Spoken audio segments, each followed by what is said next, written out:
Pope Francis, known throughout the world as the People's Pope, wanted to live up to his name until the very last moment. The Pope's death on Easter Monday morning was totally unexpected. He'd recently been increasing his public appearances.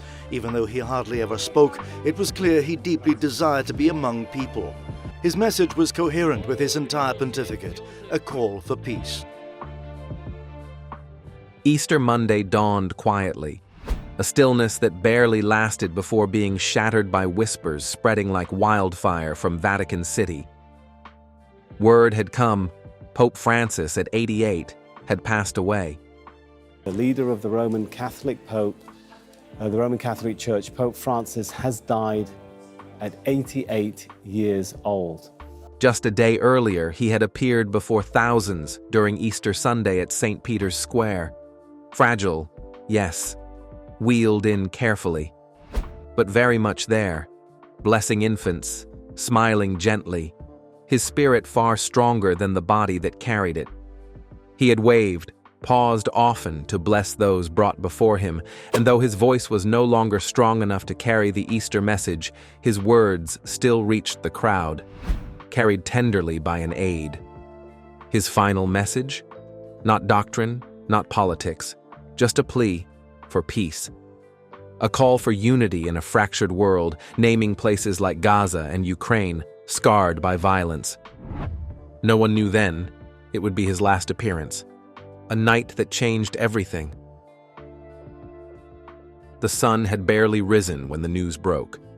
At 7:35 a.m. on Easter Monday, Pope Francis had slipped away, peacefully, in the very city he had led with compassion and clarity for over a decade.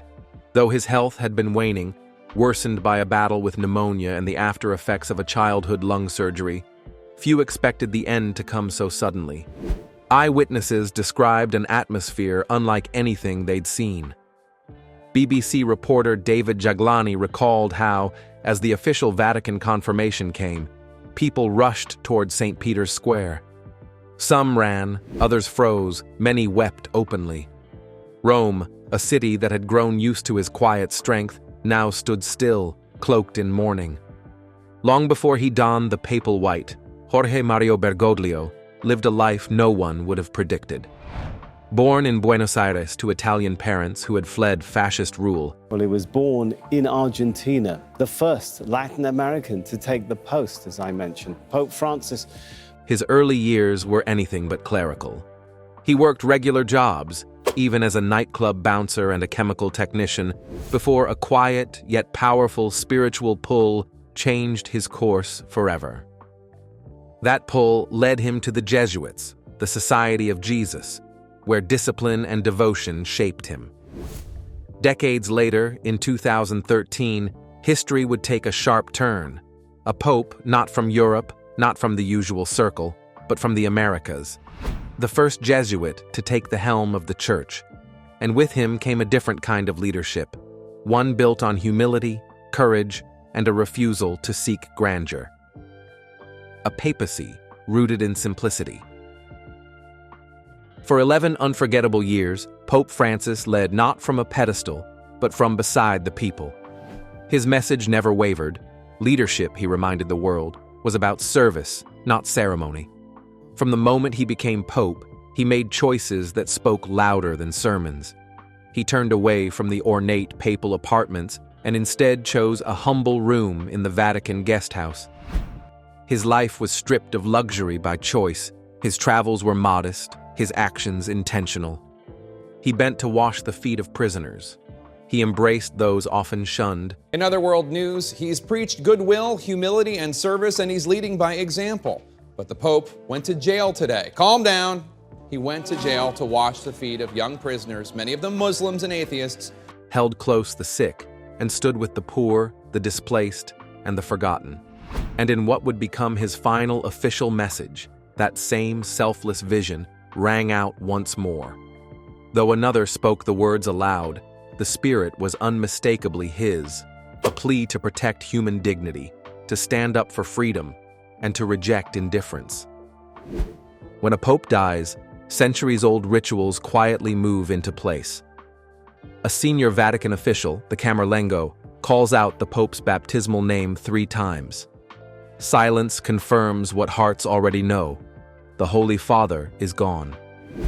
Soon after, his ring, the fisherman's ring, is crushed, a powerful symbol that his earthly duties are now complete. Tradition follows swiftly: the embalming, the public viewing at St. Peter's Basilica, and the placement of the Pope's body in 3 coffins, one of cypress, one of lead, and one of oak, each carrying a symbolic weight. But Pope Francis, always gentle in life, chose to be no different in death. Long before his passing, he had requested something far simpler. He declined the triple coffin tradition. Instead, he asked for just one wooden casket, lined with zinc, humble, dignified, without fanfare. Rather than a formal display of his body for thousands to pass by, he requested something quieter. His coffin would remain open, but he would stay within it, allowing mourners a moment of stillness, prayer, and peace. And then came his final, most profound departure from custom. For over a century, popes have been buried deep within the Vatican grotto, a sacred but secluded crypt. Yet Pope Francis chose a different path. He asked to be laid to rest in the Basilica of St. Mary Major, a place he visited often in life and deeply loved, not hidden away, but among the people of Rome. Unlike the hushed sanctity beneath St. Peter's, St. Mary Major stands alive with footsteps, pilgrims, families, tourists, locals, all moving through the heart of the Eternal City. By choosing this location, he ensured that his memory would not sit behind marble and distance. It would stay close, where candles are lit by trembling hands, where prayers are whispered between breaths, and where the forgotten can still feel seen. Pope Francis, even in death, chose presence over grandeur. And in doing so, he rewrote what it means to lead, not by towering above, but by walking beside.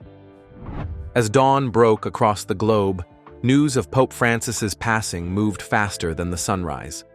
From cathedrals in Europe to chapels in distant villages, the response was immediate and deeply human. Leaders from every background and belief set politics aside to remember a man who had made compassion his mission. European Commission President Ursula von der Leyen described him as a soul who moved millions, far beyond the walls of any one faith. Italy's Prime Minister Giorgia Meloni spoke personally, calling him not just a leader, but a friend. Even across the ocean, U.S. Vice President J.D. Vance recalled meeting him only hours before his death, describing the sorrow now shared by millions of Christians mourning their spiritual father. Archbishop Stephen Cottrell of York, however, captured something deeper. Not a title, but a presence. Francis, he said, was vibrant, warm, even funny.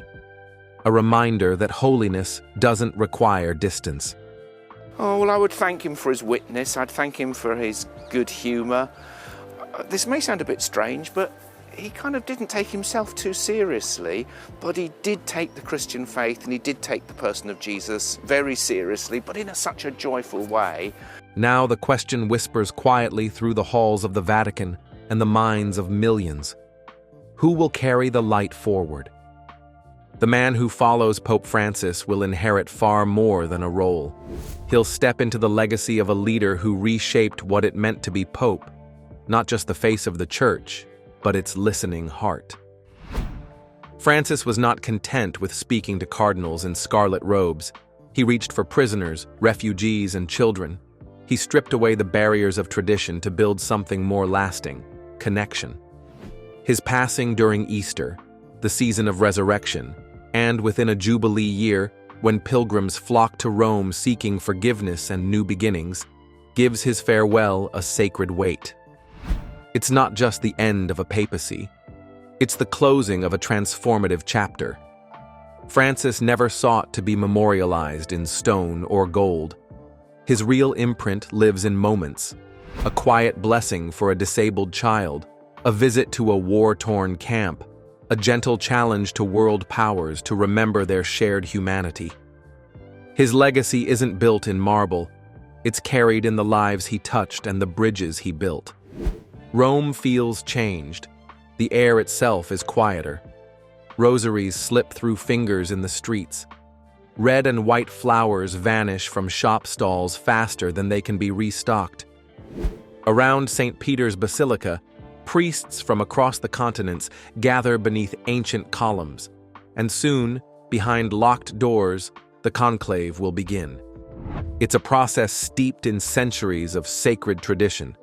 In the Sistine Chapel, under the shadow of Michelangelo's Last Judgment, the College of Cardinals will pray, reflect, and vote. These men wear red, a color that speaks not of authority, but of sacrifice. What they seek is not power, but a soul, a leader called not by public acclaim, but by divine purpose. And outside those walls, the world waits. Will the next pope walk the same path as Francis? Close to the poor, outspoken for the earth, willing to challenge norms? Or will the church turn back, leaning into older traditions with a renewed spirit? Neither direction is easy, but both hold meaning. Because the Catholic Church, ancient as it is, stands today at the crossroads of a modern, changing world. Technology races ahead. Society questions long-held beliefs. But amid this uncertainty, millions still look to the Church, not just for answers, but for presence, purpose, and peace. Pope Francis's voice may now be still, but his message lives on, in the simple truth that faith is not about walls, but bridges. Not about grandeur, but grace. In his final acts, he chose humility. And in doing so, he left behind a guidepost, not a monument. As this sacred transition unfolds, we'll be here, covering each step thoughtfully, respectfully, from his final rites to the first signs of white smoke. If this journey has touched you, we invite you to stay with us. By subscribing, you'll be part of this historic moment. You'll receive updates from Rome, access to deeper reflections from Vatican experts, and a front-row seat to one of the most significant spiritual decisions of our time. Because this isn't just a story for Catholics. It's a global moment, filled with meaning, hope, and the quiet call to something greater. Beyond the stone walls of the Vatican, a hush has fallen across the globe. In homes, churches, and cities large and small, people are praying. Candles flicker in Manila, bells toll in Krakow, and in the favelas of Rio, novenas are whispered in worn chapels. From cathedrals to street corners, a spiritual unity has emerged, not just among Catholics, but among many who see in this moment something far greater than tradition alone. This is not merely the passing of a pope. It is a moment of moral weight, a spiritual crossroad. And all eyes now turn to the Sistine Chapel, where the College of Cardinals, beneath the gaze of Michelangelo's great fresco, prepares for the sacred task ahead. A shepherd's shadow and the path forward. The memory of Pope Francis hovers gently in the background, not as an echo of power, but as a reminder of presence. His leadership didn't revolve around grand reforms. Leadership and Pope Francis, where different international figures explain the elements that make up leadership, all of which are visibly present in Pope Francis. But around something more subtle, more enduring, a shift in tone. He invited the Church to see Christ not only on the altar, but in the suffering, in the migrant, in the hungry child, and the imprisoned stranger. His gestures spoke louder than decrees. He chose accompaniment over authority, mercy over rigidity. And because of that, his successor faces a task few have carried, not only to lead, but to embody a legacy shaped by humility and bold compassion. The question now isn't only who will become pope, but what kind of church will continue forward. Speculation hums quietly in the background. Will the new shepherd rise from Africa, where Catholicism is vibrant and growing? From Asia, where faith coexists with tension and persecution? Or will Europe's voice return to the center? But the deeper truth is already known. The Church is no longer bound by borders. It is global, alive, and speaking in countless tongues. The conclave, though cloaked in secrecy, reflects this diversity. It is not an echo of the past, but a mirror of the present. And so, the doors of the Sistine Chapel will close. The world will watch the chimney. Black smoke means waiting continues. White smoke means history has turned again. When Pope Francis is laid to rest, there will be no spectacle of gold or towering ceremony. There will be reverence, love, and deep gratitude. His funeral, like his life, will be a quiet testimony, a celebration not of status, but of service. His choices, from how he lived to where he wished to be buried, remind us that greatness is not built on applause, but on compassion. His story does not end with burial. It continues in every act of kindness inspired by his life, in every bridge built between strangers, in every quiet decision to care, to reach out, to believe in something better. Even for those outside the Catholic faith, this moment offers something rare: a pause, a space to reflect. Pope Francis's death during the season of resurrection has become, for many, a mirror, a chance to ask, what kind of world are we building? And who has the courage to lead us there? His voice may no longer rise from the window above St. Peter's Square, but his message, one of mercy, of walking with the wounded, of leading by listening, still stirs the soul. Now, behind closed doors, cardinals pray, not for influence but for vision. They carry with them the hopes of the poor, the prayers of the faithful, and the dreams of a generation that longs for a church not rooted in the past, but alive in the present. Whoever emerges on that balcony will wear more than white robes. They will carry the legacy of a man who lived the gospel, not as theory, but as truth. The next pope won't be expected to be perfect, but he must be present, compassionate, brave. His funeral will not dazzle with grandeur. Instead, it will unfold like the man himself, quietly, humbly, wrapped in reverence.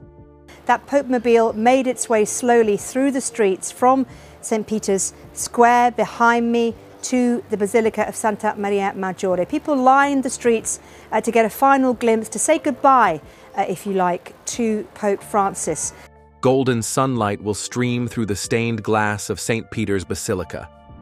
Incense will curl heavenward like prayers rising from millions of hearts. And in place of a gilded tomb, a simple wooden casket, chosen by Francis, will be carried forward, not to be buried beneath stone and marble, but to be laid to rest among the people in a basilica open to the world. No crypt, no throne, just a space where anyone, rich or poor, believer or seeker, can come and kneel, whisper a prayer, or sit in silence, because what is being buried is not a legacy, it's being planted. The seeds Francis sowed now take root in slums and sanctuaries, in young hearts learning mercy, and in the decisions of leaders moved by his quiet courage.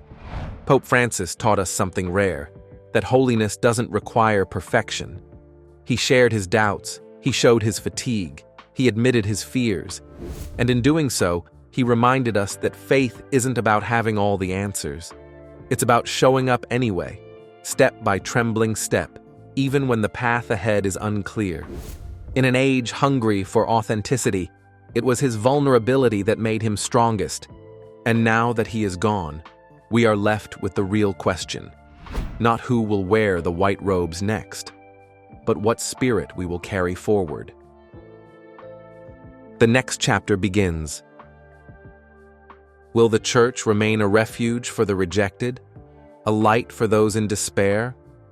Will it continue to risk love over safety, mercy over judgment? These questions belong not only to the cardinals, but to all of us, to everyone who heard Francis whisper, "Who am I to judge?" and felt something stir inside.